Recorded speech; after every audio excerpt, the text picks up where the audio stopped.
کہ انسان کی روشن جو قسم ہے وہ ہے انسان اکمل۔ انسان اکمل کو مقابلے میں، اس کے مقابلے میں ہے وہ انسان جسے کبھی شیطان کہا، وہ انسان جسے کبھی پتھر کہا، وہ انسان کبھی جسے جانور کہا۔ یہ انسان اکمل کے مقابلے میں ہے۔ قرآن نے اس انسان کو کبھی، اس جانور، پتھر، شیطان انسان کو قرآن نے کبھی متشابہ انسان کہہ کر یاد کیا ہے، یعنی مغالطات کا شکار جو ہو جاتا ہو اور پھر اگر مغالطے سے باہر نہ نکلے اور پکا ہو جائے اس کام میں تو پھر وہ شیطان ہو جاتا ہے، حیوان ہو جاتا ہے، وہ پتھر ہو جاتا ہے۔ اس متشابہ انسان کوئی بھی ہو سکتا ہے، مگر افسوس یہ ہے، پریشانی یہ ہے معاشرے کو ہونی چاہیے کہ وہ جو متشابہ انسان ہے اس کی پیروی بعض لوگ کرنے لگتے ہیں۔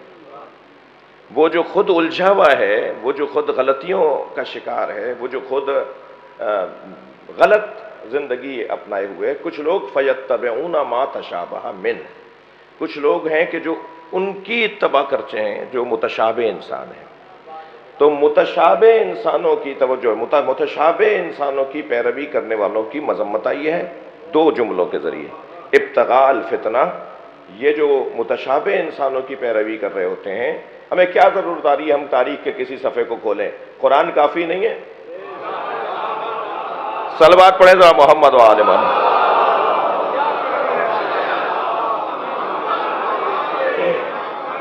جو متشابہ انسانوں کی پیروی کر رہے ہوتے ہیں ان کے دو مقصد خود قرآن نے بیان کیے۔ ابتغاء الفتنہ، یہ فتنہ پھیلانے کے لیے ایسا کر رہے ہیں۔ یہ خود ان کے بھی دوست نہیں ہیں، یہ ان سے بھی محبت نہیں کرتے، ان کے منہ پر ان کی چاپلوسی کرتے ہیں، باہر نکل کے کہتے ہیں کہ یہ تو فلاں ہیں۔ ابتغاء الفتنہ و ابتغاء تعویل ہے، اور دوسرا مطلب ان کا یہ ہے کہ اپنی پسند کا کام کرنا چاہتے ہیں، اپنے پسند کی تفسیر و تعویل کرنا چاہتے ہیں، مطلب اپنے پسند کے نکالنا چاہتے ہیں۔ اور پھر اللہ نے وما یعلم تاویلہ الا اللہ، اور متشابہات اور محکمات کی جو تعویلات ہیں وہ اللہ کے علاوہ کوئی نہیں جانتا۔ والراسخون فی العلم، اور جانتے ہیں تو وہ کہ جو علم میں راسخ ہیں، جو علم میں اترے ہوئے ہیں۔ السمک فی الماء، مچھلی پانی میں۔ قل لا اسألکم علیہ اجرا الا المودۃ فی القربى، یہ جو ظرفیت کا پیغام ہے نا، صلوات پڑھے تو میں عرض کرتا ہوں اللہم صل علی، وہ مودۃ الا المودۃ فی القربى، یہ جو فی اور ظرفیت ہے، یعنی مچھلی پانی کے بغیر مچھلی نہیں ہے، مردہ ہے۔ مچھلی پانی میں رہے گی تو حیات پائے گی، اور پانی یعنی مچھلی کی حیات، یعنی اس کے بغیر اس کی زندگی نہیں ہے۔ اہل بیت کے لیے جب اللہ کہہ رہا ہے راسخون فی العلم، تو اہل بیت علم میں اترے ہوئے لوگ،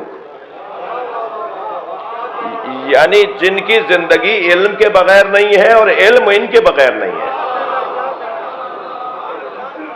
اگر میں کہوں اہل بیت یا برابر کر کے لکھوں علم تو بات برابر ہے۔ اہل بیت یعنی علم، علم یعنی اہل بیت۔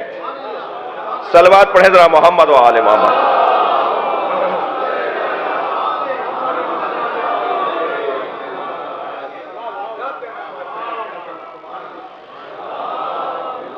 مل کر صلوات ہدیہ کریں گے محمد۔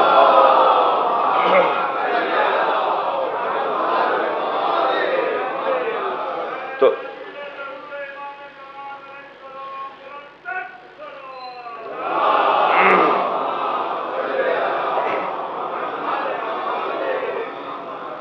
ہم انسان محکم سے جڑنا چاہتے ہیں، ہم محکمات سے جڑنا چاہتے ہیں۔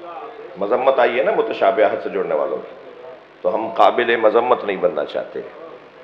جب بتا دیا گیا کہ ان کی مذمت ہے اور ان کے لیے اللہ کی طرف سے اللہ ان کو پسند نہیں کرتا جو متشابہات کی پیروی کرتے ہیں، تو پھر محکمات کی طرف جانا ہے۔ اچھا، وہاں نہیں کہا کہ محکمات کی پیروی کرنے والوں کے کیا کیا کمالات ہیں۔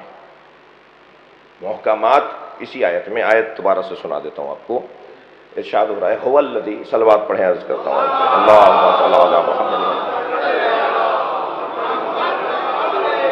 بسم اللہ الرحمن الرحیم۔ هو الذی انزل علیک الکتاب فیہ آیات محکمات ہن ام الکتاب وأخر متشابہات فأما الذین فی قلوبہم زیغ فیتبعون ما تشابہ من ابتغاء الفتنہ وابتغاء تاویلہ وما یعلم تاویلہ الا اللہ وراسخون فی العلم یقولون آمنا بہ۔ یہ جو متشابہات کی پیروی کرنے والے یہ دو طرح کے لوگ ہیں، مگر محکمات کی پیروی کا کہاں تذکرہ ہے؟ یہاں ذکر ہی نہیں ہے۔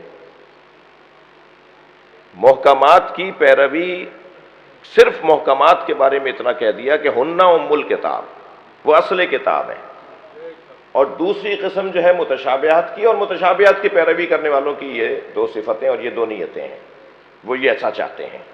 اچھا، نیتوں کا تو حال اللہ جانتا ہے نا۔ ممکن ہے کوئی کہے صاحب آپ کیسے فیصلہ کر رہے ہیں، اگر یہ میرا کلام ہوتا نا تو اعتراض ہو جاتا، یہ کلام اللہ کا ہے، اللہ خود بتا رہا ہے کہ ان کی نیت خراب ہے، یہ فتنہ بھی پھیلانا چاہتے ہیں اور یہ فساد بھی پھیلانا چاہتے ہیں، اور فتنہ اور فساد عمل سے پہلے نیت کا مرحلہ ہے، اور اللہ جانتا ہے کہ ان کی نیت کیا ہے۔ اب یہ محکمات کے حوالے سے یہ نہیں بتایا جا رہا کہ محکمات کی کرنے والے کون ہیں۔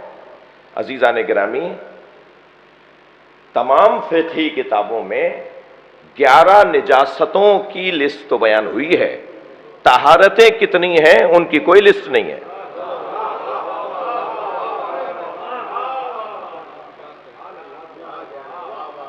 نجاستیں بتائی جائیں گی کہ بھائی یہ نجاستیں، طہارتیں تو ان سے ہٹ کر جو کچھ ہے وہ طہارت ہے۔ ہر شے طاہر ہے جس کے بارے میں مجھے نجاست کا علم نہیں ہے۔ فقہی قاعدہ آپ کی خدمت میں عرض کیا ہے۔ ہم کسی کے گھر گئے، شک کریں کہ یہ صوفہ نجس ہے، یہ کارپیٹ نجس ہے یا پاک ہے، اگر ہمیں علم نہیں ہے، ہمارے پاس معلومات نہیں ہے، اور صاحب خانہ کو یا اس گھر میں پہلے سے بیٹھے ہوئے، ہم سے پہلے سے بیٹھے ہوئے فرد کو اگر پتہ بھی ہو کہ فلاں جگہ نجس ہے، تو اس کا ہمیں بتانا واجب نہیں ہے کہ وہ ہمیں بتائے کہ یہ جگہ نجس ہے۔